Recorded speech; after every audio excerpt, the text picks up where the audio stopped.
Commissioner, dito po sa mga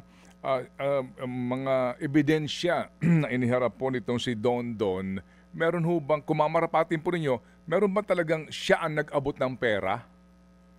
As in, personal knowledge po talaga?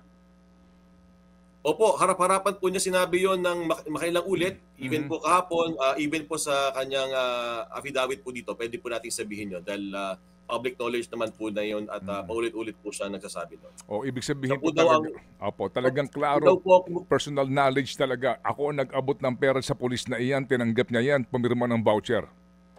tama po. Yun po ang kanyang salaysay, Sir Ted. Okay, sige po. So sir, ngayon po preventively suspended muna itong mga pulis na isinasangkot niya. Hindi pa po.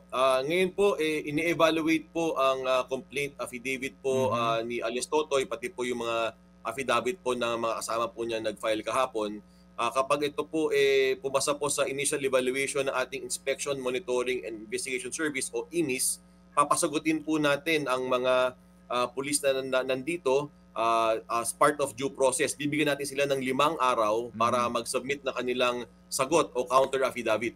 After which, sila po ay maaring magkaroon ng formal charge, yung pong tunay na kaso na. From there, papasagutin po natin sila uli. Malupit po talaga ang due process dito sa NAPOLCOM. Magkakaroon din po tayo ng hearing, Sir Ted, Ma'am Mhm. DJ, Ma'am Mhm. DJ Chacha. From there, after po magkaroon ng rekomendasyon po yung mga summary hearing officer, ito po ay aakyat po sa Commission and Bank sa amin po. Opo. Ayun po ay i-deliberate namin at hahatulan ho namin kung ano po Mhm. ang hatol namin sa mga pulis na ito.